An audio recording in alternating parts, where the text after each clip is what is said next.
Second poem first year వాళ్ళది. ఆరంభ గుర్వి క్షైణీక్రమేణ లఘ్వీపుర వృద్ధిముపేతి పశ్చాత్ దినస్య పూర్వార్ధ పరార్ధ భిన్న ఛాయేవ మైత్రి ఖలసజ్జనానాం. ఇంకా నేను ఫస్ట్ పోయంలో చెప్పాను, చక్కగా ఎక్స్ప్లెయిన్ చేశాను. ఫస్ట్ పోయం మీరు బ్యాక్కి వెళ్ళి వీడియో చూడండి. ఫస్ట్ పోయం పోయిట్ ఇంట్రడక్షన్ మొత్తం ఎక్స్ప్లెయిన్ చేశాను చక్కగా, ఇంగ్లీష్లో ఎలా రాయాలి, తెలుగులో ఎలా రాయాలని. ఇంకా ఎవ్రీ వీడియోలో వద్దు, టైం వేస్ట్ అవుతుంది. ఫస్ట్ పోయంలో చూడండి, అక్కడే చక్కగా నేర్చుకోండి. సో అన్ని పోయమ్స్కి అదే పోయిట్ ఇంట్రడక్షన్. సెకండ్ పోయం ఒకసారి చెప్తా, మీరు అనాలి.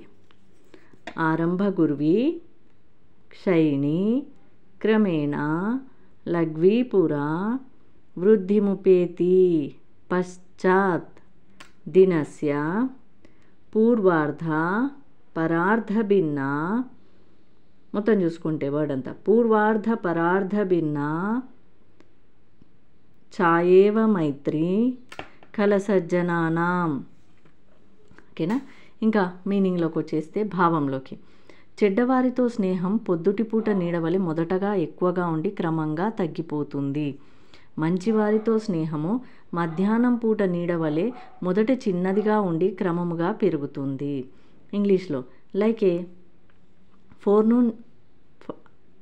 forenoon shadow, the friendship of the wicked is large in the beginning but gets diminished gradually, like an afternoon shadow.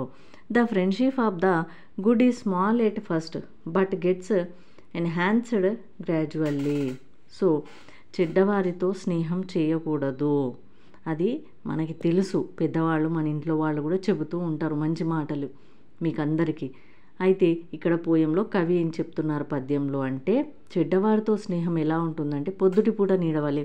మనకు మార్నింగ్ షాడో మనం నించున్న చోటు నుంచి ఎంతో దూరం వరకు పడుతుంది, కానీ ఆఫ్టర్నూన్ వరకు ఏమైపోతుంది, అది తగ్గిపోయి మన నీడ మన తలపైనే పడి అక్కడి వరకే ఉంటుంది. అంటే చెడ్డవారితో స్నేహం చేస్తే నీడ వల్లే మొదట ఎక్కువగా ఉండి క్రమంగా తగ్గి, మంచివారితో స్నేహం మధ్యాహ్నం పూట వల్లే నీడ మొదటిగా చిన్నదిగా ఉండి క్రమంగా పెరుగుతుంది. మధ్యాహ్నం పూట నీడ ఇక్కడే ఉంటుంది మన దగ్గర, మనం ఎక్కడి నుంచున్నామో అక్కడే, కానీ ఈవినింగ్ వరకు ఎక్కడ, సాయంత్రం వరకు చాలా దూరం వరకు పడిపోతుంది. అంటే నీడతో ఏంటి మేడం అంటే మన మంచి గుణాలన్నీ అలా తగ్గిపోతూ ఉంటాయి అన్నమాట. మనకున్న మంచి గుణాలు కానీ అలా మంచివారితో స్నేహం చేశామనుకోండి, వాళ్ళ అలవాట్లు కానీ వాళ్ళ మంచి గుణాలు కానీ మంచివన్నీ మనం కూడా నేర్చుకొని మనం కూడా చక్కగా అలా అభివృద్ధి పొందుతాము, డెవలప్ అవుతాము అనేది అర్థం అన్నమాట.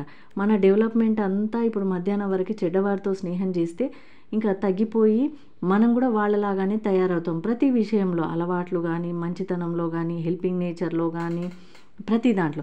సో మంచివారితో స్నేహం చేస్తే ఏమవుతుంది, మనకు కొన్ని మంచి గుణాలు ఆల్రెడీ ఉంటాయి మనసులో, ఇంకా వాళ్ళని చూసి ఇంకా నేర్చుకొని చాలా డెవలప్ అవుతాము, క్రమంగా పెరుగుతుంది అనేది ఆ మీనింగ్ అనమాట. ఇక్కడ కొద్దిగా ఇచ్చారు ఇలా.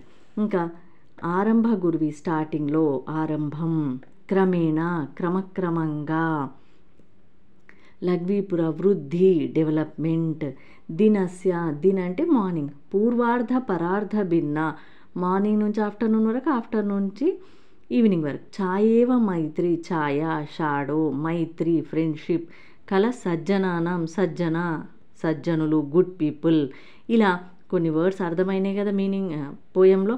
సో శ్లోకంలో అర్థమైనప్పుడు ఇక్కడ కూడా మీరు భావం రాయగలుగుతారు, చూసుకోండి. సెకండ్ పోయం భావం. ఇంకా పోయిట్ ఇంట్రడక్షన్ ఫస్ట్ పోయంలోకి వెళ్ళి చూసుకోండి. ఓకేనా. సెకండ్ పోయం కంప్లీటెడ్ నాన్న.